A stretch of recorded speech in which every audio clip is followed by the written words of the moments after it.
Hello, I'm Michael Chipman, Lagree Senior Master Trainer, and welcome to the Do You Lagree podcast.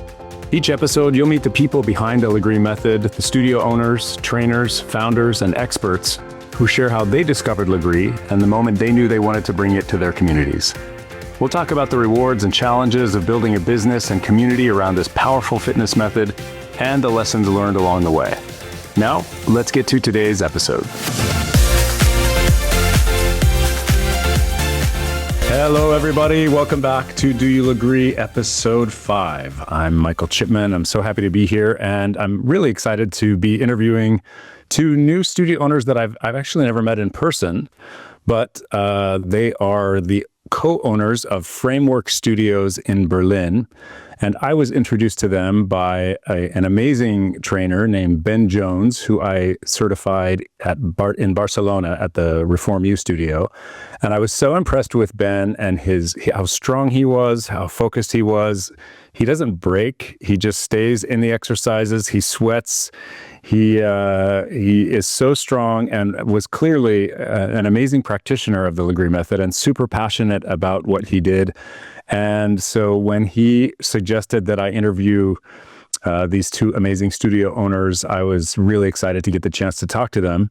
And so I would just like to introduce them and welcome Lisi and Kika Hellberg, owners of Framework Studio in Berlin, to Do You Lagree. Thank you so much for being here. Thank you so much for inviting us. We are very honored to be on your podcast and looking forward to our talk. Yeah. And by the way, Lisi and Kika. Oh, great. So, thank you so much. So you're sisters, and you got into this business together and opened a studio. I kind of like to start these conversations just by finding out what was your introduction to the Lagree method, what hooked you, and then what made you want to open a studio and really expand the depth of your connection to this method and to the Lagree community. So I started practicing Lagree a while ago. I think it must have been around like 2018 or something, or maybe even earlier, not sure. And I fell in love with it straight away. I was a physio and I've always been into training and also a little bit of coaching on the side. And I just got hooked by the very first class because I used to be into professional sports, playing field hockey, and I always loved a big challenge. And I remember my first class, and I was so humbled.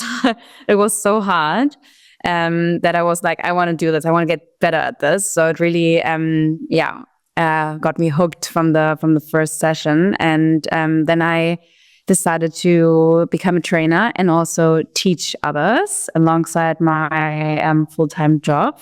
And I did this for a while. In the meantime, Kika also got hooked, joining classes. She was already living in Berlin. I was still living in Hamburg. That's also where I discovered Lagree. And then at some point, it was a mix of Kika missing the method in Berlin because there was no studio at this point in Berlin. It was also the pandemic at that time, and I remember I wasn't very happy in my job back then. And then one evening, Lizzie and I just had the idea of bringing Lagree to Berlin and to combine it with her work as a physio. And then, we had the idea. We wrote a business plan. We pitched it to the banks. And when we got the go, it was like, all right, I guess we're going to do this. Amazing. Which machines did they have? The machine that you were introduced to in Hamburg? I think it's the MK3, but not Plus. And is there a machine that's just MK3? Yeah. So it was definitely a megaformer then. Yeah, it was a megaformer. It was a megaformer, but one of the earlier ones because they opened, I think, almost 15 years ago. Yeah. So the one where you hook the springs in and not just up and down. So you really hooked them into something. Yeah. The blue, yellow spring. Blue and yellow. So many colors in the springs over the years. It's an adventure keeping them straight. That's so great. I love that machine. I've worked on that one as well. I'm interested, Lizzie, in what you said. You come from a professional athlete background, and I'm wondering how you found the connection to Lagree as an athletic event, because I've come to think of it as an athletic event to do Lagree and to become good at it, just like you would become stronger at weightlifting or at any sport that you undertake. What are the parallels that you see as a professional athlete having come to Lagree, and how does Lagree compare? I think the big part is the mental endurance aspect, because you're really being pushed to your limits and sometimes beyond. And I feel like as someone who's being pushed like this their entire life, there's a big parallel and that way that you have to endure uncomfortable positions, uncomfortable feelings in the body to actually grow and get stronger. And I feel like this is huge in Lagree, because actually, if you really focus on everything feels very tough on the body, and the nervous system is like screaming at you, "Get me out of here," because muscles are talking. But because I know this feeling, and I know that it's not a threat to myself, and it's a way for me to get stronger. I can stay in it, and this is also what we always try to teach our clients. Just because you get a signal from the body that everything is under tension, and maybe it's already a little bit painful, because what's the difference between like pain and just a lot of muscle tension? Sometimes you can't really tell at some point, to just kind of frame it as something that is good for you and something where you will get stronger out of it. And I think for me, this is a big parallel line with my time as being an athlete, and now kind of being an athlete on the machine. I feel like I'm being pushed again to the limits. Yeah, I do certifications. I'm usually in a different city every week, and almost everyone who comes to a Lagree certification and wants to teach it has come to it from a place of feeling like this method and the practice of this method not only strengthens their body, but also strengthens their mind, as you said, that it is at some level a mental game, and putting that space between the signal that you talked about, between the signal of the body saying, stop, this is very intense, I want to rest, and just staying with that, holding that tension and continuing into it and holding it. There's something really, really powerful about that, both in terms of building strength, building muscles and endurance, but also the mental endurance that comes along with that. Yeah. I agree. And in a way, it's also very unique because you're still moving in a very controlled manner, right? So when you're pushed in other workout methods, it's more than about maybe going a little faster or, doing more reps. And in this case, you can actually really experience like pushing your limits, but there's no risk at injuring yourself. And then it's really this mind shift of you're staying in something for like just a few seconds longer, and then you realize nothing bad is actually happening. And that way you can actually reframe like the discomfort. And that's what our regulars keep telling us. That's, they just experience like a different level of strength because they keep pushing and they keep noticing that nothing bad comes out of it. Yeah. I was going to ask you about that. What techniques do you use, or what teaching, what methods or tips do you have as teachers of the method to keep people in that sensation of intensity and of pain? Because that's one of the jobs I feel like as a Lagree instructor, is teaching people how to stay in that sensation of high intensity long enough that they push past their limits, because the body can usually sustain a lot more intensity and pain than the mind thinks it can. Yeah. I mean, that's the art of being a great teacher, I would say. And for me, it's all about being engaging. And I use a lot of tonation in my voice to basically keep them interested. I talk to them the entire time. And I basically always also think of myself, how I'd feel in the exercise, just me personally, and what I would like to hear in that exact moment. It's also music, playing with the voice and the music at the same time. It can be very like almost dramatic and then beautiful. So those are two big things for me. Yeah, I agree. And sometimes just also explain if it's not like the final 3 seconds, just explain them that we are holding this, and what I just explained to you, if it gets uncomfortable, if you almost feel like sometimes on the hamstring, for example, can almost feel like it's ripping, but I always ensure them by telling them nothing is going to happen. You're just getting stronger out of it. You can just hold for 10 more seconds. Like anyone can hold for 10 more seconds. So trying to be a bit more motivational with what I say, how I say it, tonation, as Kika said, and of course, music. Yeah.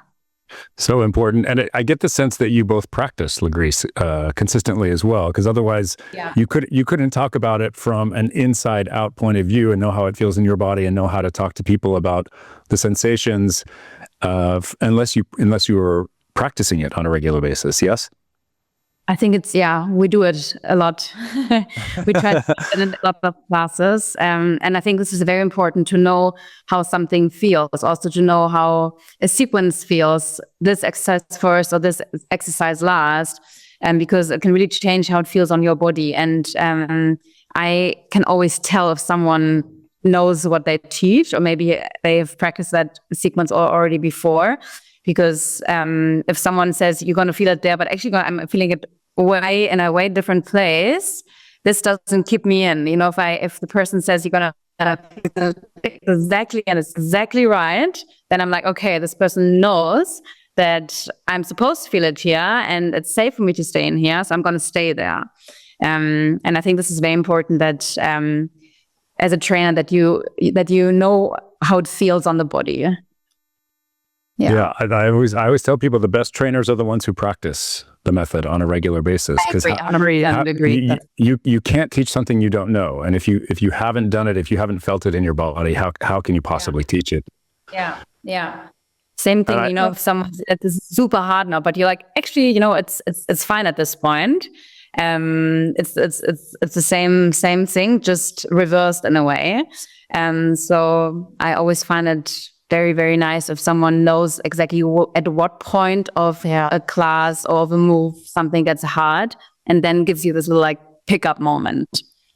Yeah, I love that, and I feel like the evidence of your practice shines through when you talk about it in those terms. And do you also require that your trainers take classes, or do you encourage them at least to take classes so they can teach from that same sense of internal basic knowledge? We don't require them because they all do, so we don't have to require them, but we would definitely encourage them to do so, especially when you're just starting out as a trainer. It's the less way to learn.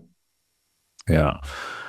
Talk to me a little bit more. One thing that Ben mentioned that he said he was so impressed with was the extra training that you do. So in addition to the basic level 1 certification, you do a lot of training with your instructors that incorporates the expertise that you bring to the table from your training and education as physiotherapist. And I'm very interested in what kinds of things you add because a lot of studios do additional training and mentorship.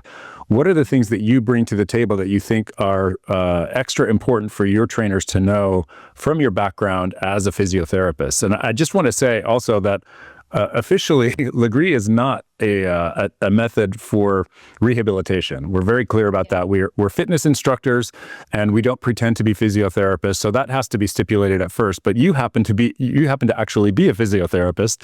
So that's why I'm interested in your background and what you like to bring to the table, Lisi, and also what you have found, Kika, in teaching your trainers after the certification that deepens their knowledge of biomechanics, of the movement of the body in relationship to the machine, in terms of safety and effectiveness of the workout, but then also potentially as a rehabilitative method. So in terms of workshops, what we try to go into in more detail is definitely biomechanics. So the relationship of the skeletal system and how that affects how the muscles can actually work. So we talk a lot about the positioning of rib cage and pelvis, how this affects the diaphragm, the pelvic floor, which will then lead to an overall better quality of movement, whether it's the lunge, whether it's a core move. So we really try to teach them what good alignment means and how to get people into it, how to cue them into it verbally, as well as also hands-on. And we do a lot of hands-on workshops because I'm a physio. I'm very comfortable with touching people. And this is something that I noticed that a lot of people that start out as a trainer, they don't really know how to touch people. So it can be a little bit awkward, or they are scared, they don't know how. And this is what I've been taught a lot in school, how to. Can you talk a little bit about that specifically, about how you touch people, and what are the professional techniques and methods that you recommend in terms of how you touch people and connect people? Yeah. So what we recommend is not to be like too fingery, because this can feel a bit awkward. Just like, especially around the pelvis, like around sensitive areas, just too light touch can sometimes be a bit like, okay, invasive. So I always try to teach them to actually like hold a little bit tight up, but not grab into areas like into the iliac crest or something where it gets too sensitive. And they're like special techniques for me that I show how to like tuck the tailbone, or how to get them into a posterior pelvic tuck with like hands on the hips and elbow pressing on the sacrum, which is non-invasive at all. And it's a great technique that I was shown in school, which works super, super, super great.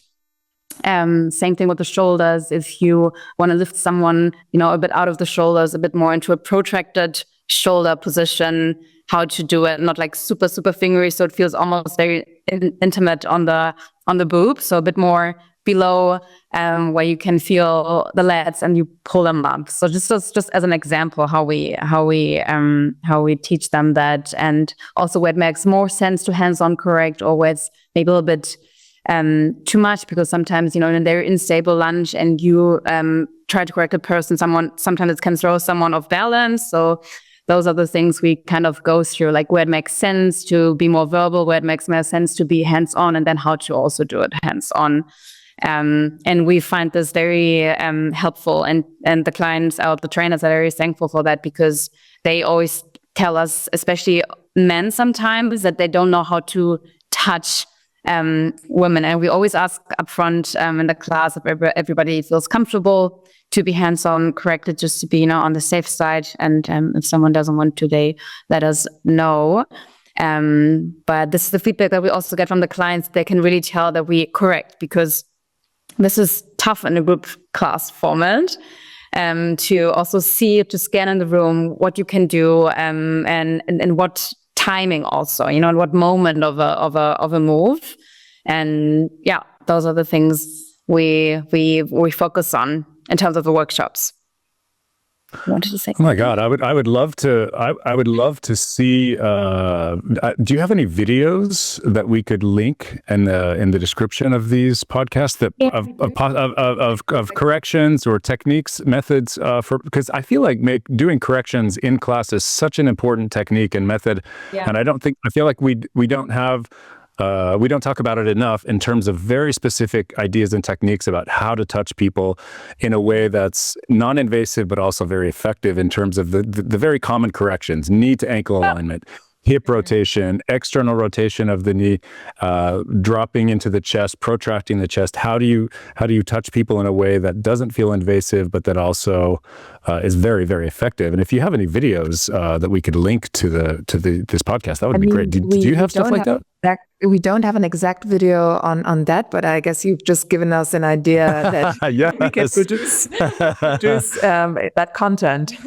Well, if you make one, even just with a 5-minute video, some of the common corrections and how you would approach them, I would love to link that to this. I think that would be really useful and helpful for a lot of trainers out there to see that. Sounds great. Well. I mean, it also goes down to practice, right? Because when you are certified, or when you learn the method in the beginning, it's just a lot of theory. So for us, it's also about creating a safe space for the trainers to talk to each other, to also practice what we teach them, and in terms of the hands-on workshop, to actually let them do it over and over, and then have like different trainers give them feedback, like, oh, this actually felt a bit awkward, or this felt a bit too intense. So not just giving them, like, this is the video, now I'll do it this way, but actually practicing with them. Yeah, it's very nice because I put myself into a position that's not optimal, sometimes very obvious, sometimes not obvious at all. It was very funny because when I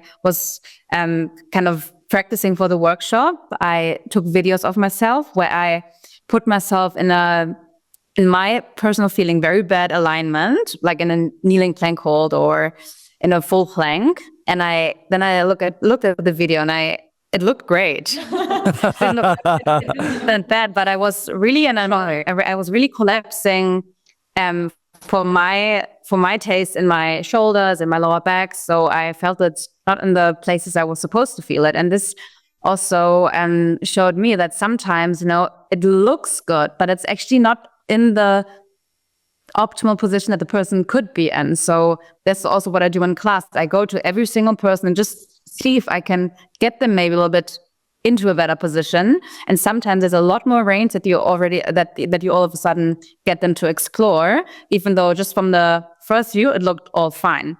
And so this is what we also try in the workshop, to do it very obvious and then very subtle, so that they actually get an eye for both.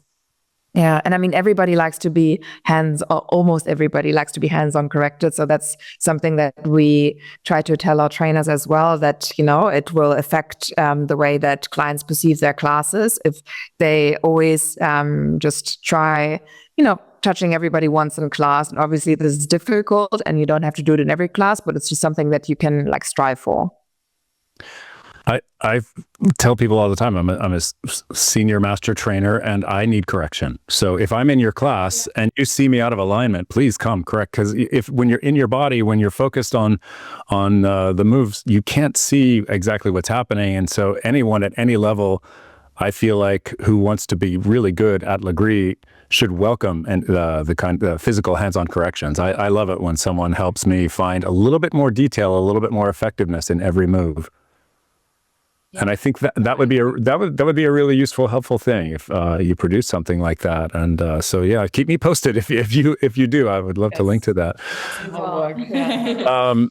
Another thing we talked about in preparing for this interview, and just again stipulating that Lagree is not intended as a rehabilitative method, but I know as we talked about, there's a studio in Lyon, in France, where the owners are both doctors. One of them is a doctor who helps with preventative therapies for the Lyon soccer team, the football team, American soccer, we call it, and in Europe it's football. And so he helps injury prevention and Lagree as a technique of injury prevention. And then his wife, who's also a doctor, is doing research on Lagree as a possible therapy for cancer patients who are in recovery. She's an oncologist. And so there will be research coming out in the future about how Lagree helps in terms of injury prevention and in terms of possible rehabilitation from very serious illnesses like cancer treatment. And I'm wondering if you have thought about that and how you see Lagree as a potential for healing injuries and as a rehabilitative method as a physiotherapist.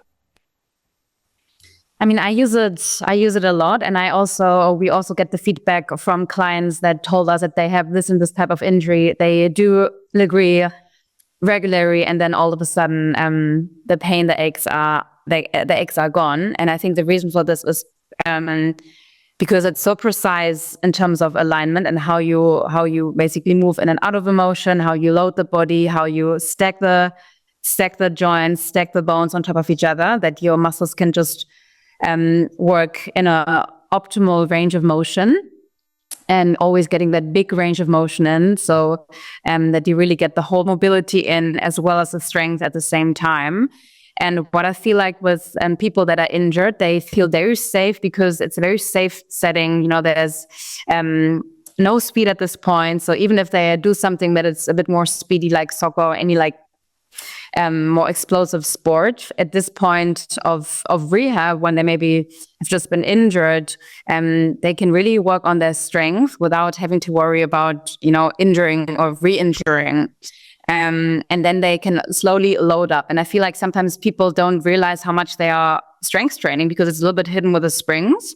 So they also have a bit more security and not too scared to go in and out of it. And sometimes when I tell them how much weight they're actually moving, they're like, oh, wow, I didn't even know. And I think this is a big role for me because I put them on the machine pretty much in the beginning, also after fractures or any sort of ruptures, because the body also needs force and contact and any sort of impact actually to heal, So even if you are still in the process of healing, maybe not 2 weeks after you fractured something, but the body needs impact and as impact in a way of a load to also to heal and to grow.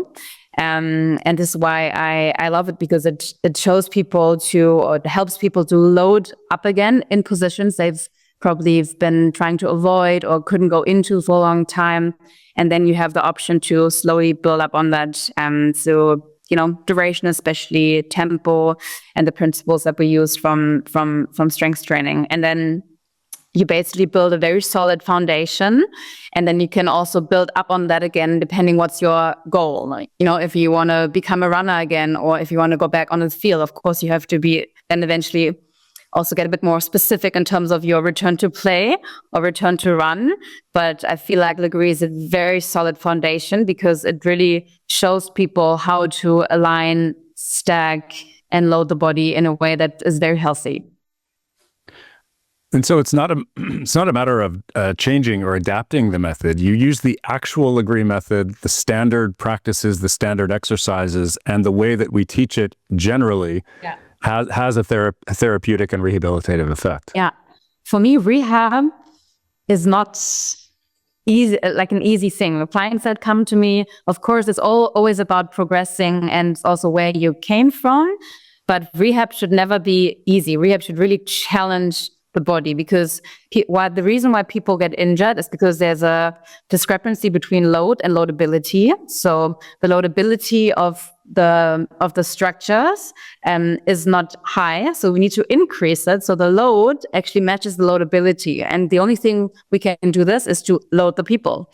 So this is how I work. So always try to get people strong and confident, and also get rid of this fragile mindset of, if I do this, I'm going to hurt myself again, because it also takes a lot of repetitive impact to injure yourself if it's something that evolves more chronic. Of course, you can also just slip and break your ankle. This happens, and we cannot sometimes, prevent that, because sometimes life happens and we have to deal with it. But I always try to get people into loading again and out of this fragility mindset that they feel like they shouldn't be loading it because they're injured or they're in pain. The only way to get out of pain is to also sometimes work a little bit into the pain and actually build up your loadability.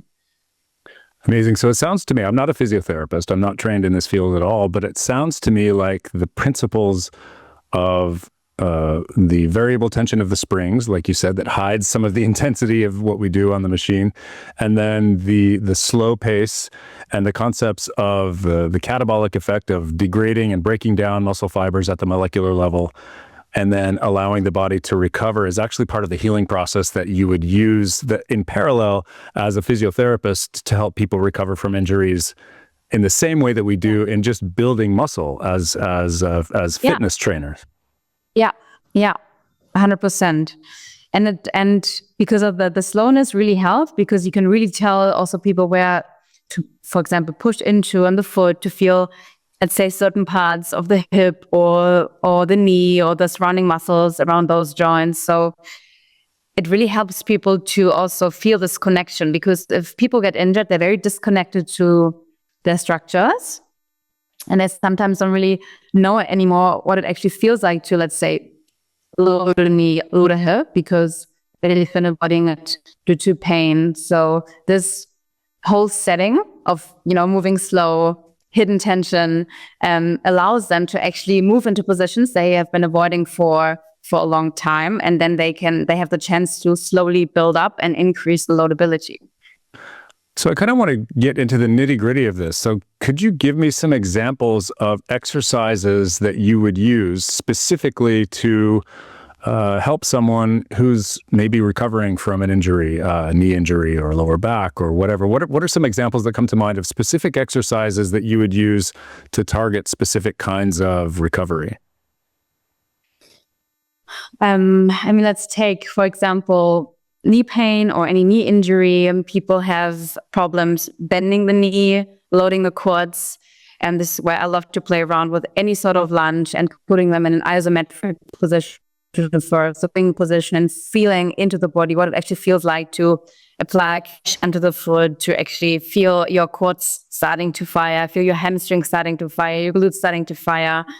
And then actually having the knee in a bent position they've probably been avoiding for a long time, and maybe also because someone told them to not bend the knee anymore. This is also something that happens a lot on this side, what other professionals tell them what to avoid. So always try to keep this a little bit out of the way and actually let them explore how it feels. And most of the time, actually 99% of the time, it's totally fine. It's just very, very hard. And they get a very, very reactive nervous system response, because of course the nervous system is responding. So they're becoming very shaky because they've been avoiding this position for a long time, which is very normal.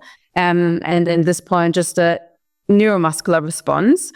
So this is something what I love to do with any sort of knee pain, because it gives you a lot of like input into the muscular system without aggravating any sort of pain in most cases. With lower back, it's for me so much positional work, like how the ribs are aligned over the pelvis, how someone breathes, if someone can actually also expand into the back of the rib cage so that they get out of this very compressive alignment, and actually also getting people to flex the spine, because a lot of people with back pain think they have to always have a straight spine. But again, the spine is designed to move in various ways: flexion, rotation, extension. So once people actually load flexion a little bit more, they feel so much relief and tension leaving the body, because they're actually opening up space at the back of the spine. And of course, getting a lot of contraction into the abs. For those that don't know what exactly that means in terms of the flexion of the spine, can you describe that just in terms of the biomechanics like of it? What does it look like? Okay, rounding through the back. Rounding, okay. Yeah. Because there's this narrative that rounding or, loaded rounding is bad for the spine. That you should always upright, always straight. And all of the spine is naturally a curve. There's curves. There's natural curves. Okay. Exactly. But a lot of you hear it a lot that sit up straight, be straight, and so this is this narrative that is around, and I'm always trying to break it. And everybody who gets into loaded flexion, they're always like, oh, it feels so good, because being extended the entire time is not great. It doesn't feel great. You have constant tension, concentric tension on your back extensors. So you will have a very overactive back, and also allowing that back to actually relax a little bit, feels super, super nice. And at the same time, you're also strengthening the core. So this I find works really, really great. Yeah. Again, another video that would be great to post, just to show what that looks like in terms of the flexion of the spine. So there's some great educational content here. And just to be clear, so if trainers are listening to this, which I know a lot of trainers have told me they do listen to this podcast, so your advice to them would be what exactly in terms of teaching the method, specific cues that you would give people that would help them if someone is dealing with lower back pain? What are the cues that you would use, for example, say in an escalator lunge, that would keep that person being able to work into the escalator lunge with good slow tempo, with depth, with precision of form, but without putting a lot of pressure on their lower back? For me, this comes to aligning the rib cage on top of the pelvis, because you see a lot of people going like to arch. Arching their way through in the lunge, also on the way up. So they actually create force through the extension of the spine to lift themselves back up. It's like this little movement a lot of people do. And it's very hard to actually load your glutes, load your quads, load your hamstrings, because you're in a very much of an extension bias, is how I call it. So always try to bring them a bit more neutral, stacking ribs and hips on top of each other. Using the exhale to pull the rib cage down, which gives you very good pressure system within your core. And then we'll use the force to the foot, because everything comes out of the foot. We cannot have strong legs without strong feet. So really use the push out of the foot to push up into the full range of motion. And once people start to kind of pull, they're using more of this extension bias from the spine. So this is why I actually like to bring people a lot into holds, because in a hold, I just teach them how to align, how to stack bones and joints on top of each other, which then again helps them to activate and use the muscles in the best way possible to get a good quality movement in. And that's what we generally do a lot at Framework, I would say. And then also, I think this is a great tip for trainers. It also helps with the chaos that sometimes happens when you transition into a next move, right? And then everybody just starts moving something, and it just, it doesn't look right. So bringing them into a hold first, and then working on the positioning before you add the dynamics really helps to have them to help them have a better alignment in the movement. Yeah. So positioning before moving. Yeah. Stability before. Well, I can't wait to come to Berlin and take your class now. And I hope you'll do lots of physical corrections, fix my posture, fix my alignment. That's great. And I love that idea too, because I feel like transitions can be kind of chaotic. And if you can cue the transition in a way that's both fast and efficient, but with control and calm, where you're getting very quickly and efficiently into the next move, that's kind of next level of Lagree technique and method, I think, of just being precise and economic with your movement. The minimum amount of movement possible to get to the next move as quickly as possible as well. That sounds like a big part of what you're doing. I thought about this because I thought about, why do I feel so calm after a class? Just, from what happens in my body, why do I feel so relaxed, like I almost meditated? And I feel like the more you do it, the more you train in a different part of your nervous system. So when you start off training, you're very freaked out with what is happening on this machine. Everything is moving. Everybody's transitioning so fast. So your sympathetic nervous system is very responsive, very on. And then over time, as you get more comfortable with the method, you can actually shift while training into your parasympathetic nervous system. So even though you're really pushing hard, you can still relax at the same time, because you're very comfortable and confident in this whole setting, in this whole movement. And you get the benefits from this slowing down and already maybe recovering a bit from your parasympathetic nervous system, so that after class you feel so relaxed. You don't feel this you don't feel super stressed like after some other maybe very intense fast-paced workouts. You feel so at peace, so ready to do anything for the day, not too tired to go to work. And I feel like, because there's this shift happening from sympathetic to parasympathetic while working out, and I think this is pretty incredible and pretty unique. You agree? I agree. It's a magical thing. A lot of people talk about it, but I've never heard it defined in such scientifically based concepts in terms of the activation and interaction of the parasympathetic nervous system. It makes so much sense, because the harder you push, it seems in Lagree, the better you feel afterward. The more that sense of peacefulness and connection, and the ability to just kind of walk through the world with equanimity. It's an amazing, and especially because your brain learns to feel safe, even though it's very hard, and this comes with time. In the beginning, you get a very hyperactive response from the body, wanting to go out, breaking out, which is part of the process also. I always say this, don't feel bad about breaking out, especially in the beginning. We all do. It's so hard. But then over time, you reframe again. It's about reframing the pain and how your brain interprets that signal, because in the end, pain is always an interpretation coming from the brain. Signal coming up to the brain decides what is this, what to do with it, and then giving you a response. A lot of people think we have pain sensors. We don't. We have just different type of sensors that give you an input to the brain. And the brain up there will then decide how to down-regulate what type of signal it will send you downwards, and then again, how you will react.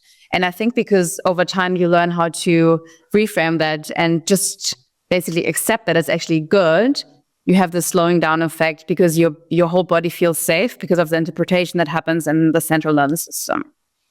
That's so powerful. I tell people... You reframe. Go ahead, Kika. Time. And there's also time because everything is moving so slowly for you to actually use tools like breath work, right? So when you're, for example, in a very uncomfortable position and your brain is screaming, danger, danger, you can actually work with the breath to tell the brain that, it's safe and that nothing bad is actually happening. And I feel this is very unique to Lagree again, because we are moving so slowly, and you can then focus on breath work, for example, compared to like a fast-paced workout where there's so much going on that you couldn't even then also focus on breathing out long throughout the mouth. That's so powerful. Yeah. Sometimes I tell people just name the pain. When you feel it, just say, that's pain. Oh, pain. And you don't actually have to react to it immediately. You can put some distance between the sensation of the pain, like you're talking about, in terms of the download of those signals, how that signal travels into the body from the brain. And it's like you say, it's such a beautiful part of the Lagree technique and method. We teach the method as it is laid out to us, but these are the incredible benefits that come along with really mastering it. That's beautiful. I want to just shift gears a little bit and talk about the business side. I know we talked a little bit about opening a business in Germany, and there's been some. What have been the challenges that you have had in opening a business? What have you learned along the way? Maybe what would you do differently next time if you were to open a studio? Well, I mean, Germany is very bureaucratic, so everything takes a long time. So I would say if somebody plans to open a studio in Germany, they should always take into account that everything will take longer. In terms of what we've learned, I mean, it's the same in France too, by the way. Yes. Well, they're neighbors, right? So they we love bureaucracy. We love bureaucracy. No, but in terms of just like general advice, I mean, we've had 3 crazy years. We've had actually a very unfortunate situation with our landlord in our first studio space. So like a general recommendation is to get all the insurances. Don't worry so much about if you're actually going to need them. You're going to need them. And there's things that are outside of your control. Just like when you sign a contract, like for a space, get a lawyer to look at it. Just be on the safe side. Pay a little bit more in the beginning, and you will be grateful afterwards. Another thing that's something that we are still learning, or that I guess we still need to take our own advice is. I think it was great that we started out doing everything, so we were wearing all the hats.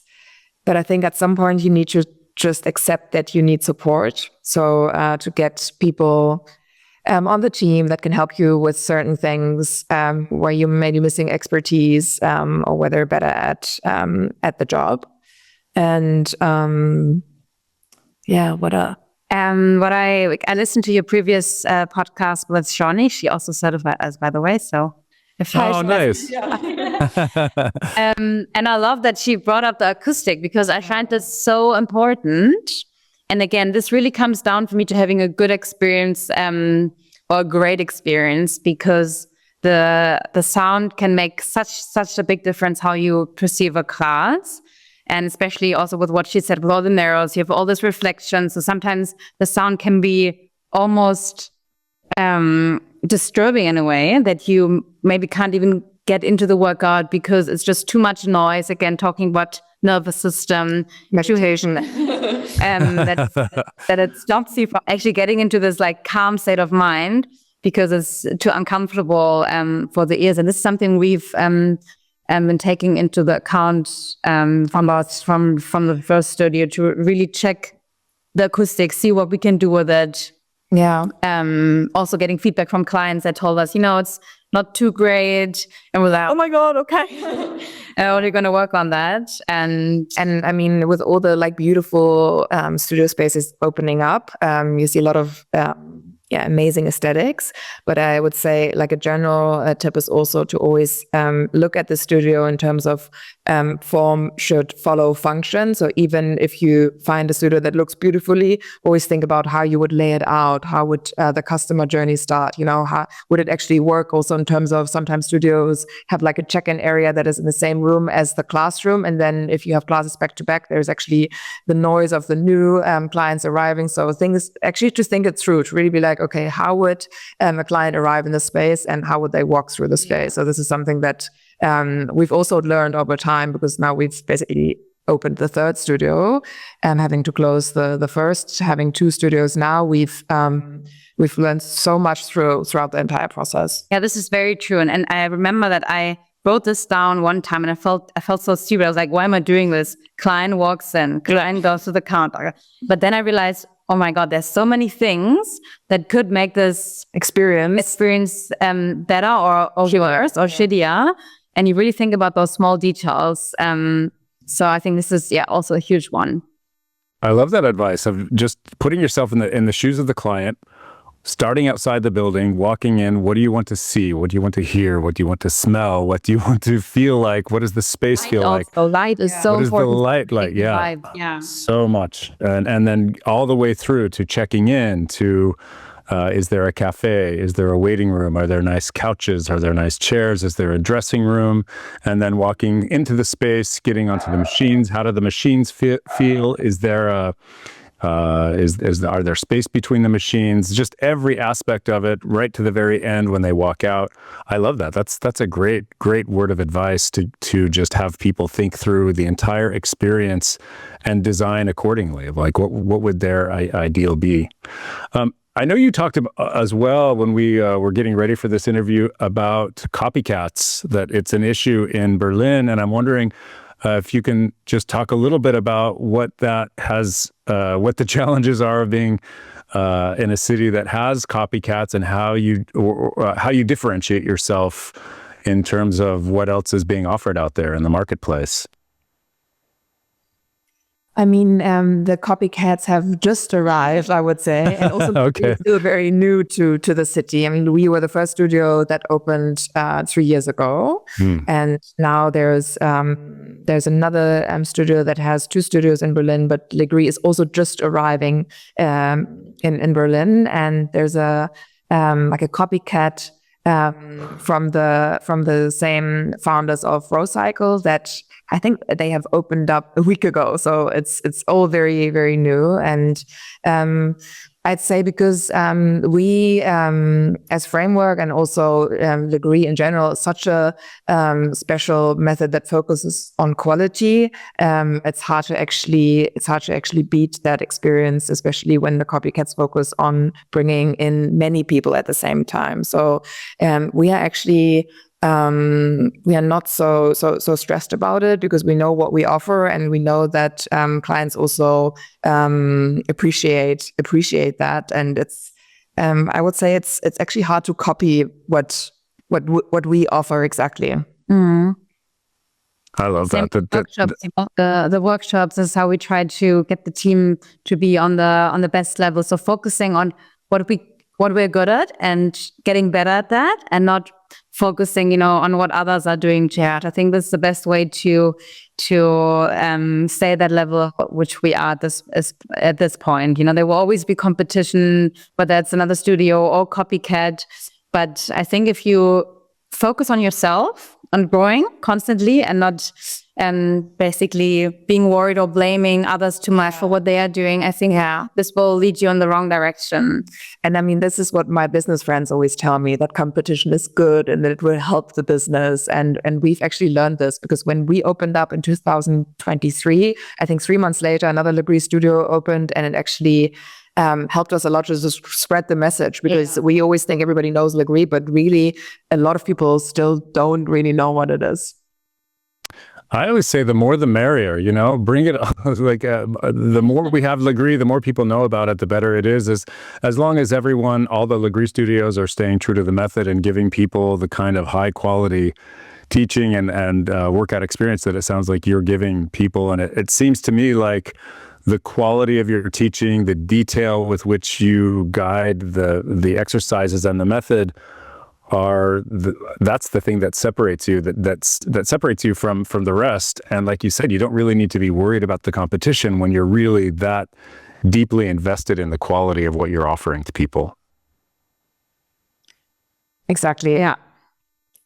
I mean, of course, in the first moment, it's always like you have this emotional response, but then again, you shift into parasympathetic response. And yeah, I think for sure. For me, it's a learning. I'm a very emotional person. I can be sometimes a bit reactive, so it's a good learning process for me to just focus on it and just also acknowledge what we do, and always, because it actually helps me, because the workshops also came into place when I realized there's competition coming. So it's okay, wait, what can we do to stand out? What can we do to grow the team? And it keeps you on your seat. Yeah. But I love that you turned inward towards the quality of your instructors and your teaching and the detail with which you teach the method. I think that's just a really beautiful approach and very inspiring, I think, to me, and I think to a lot of other studio owners and trainers that are out there. So thank you for doing that and for setting that example. I think it's and being so open to the idea of competition being a positive for people. I think that's an important part of the ethos of being in Lagree. We're all in this together. No, 100%. On the long term, it all makes sense, and everybody will benefit from it. Yeah. Well, I feel like we could just keep talking, and I really, sincerely, I'm excited to come to Berlin. I would love to take your classes and just kind of hear more about how you teach. I think I'm fascinated. I hope a lot of other people will be too. And thank you so much for your contributions and for coming on the podcast and for all the great ideas and advice. I think a lot of people are going to benefit from this. So I really appreciate you coming on today and giving us your perspectives. It's been a pleasure, and we would love to have you. So you're always welcome anytime.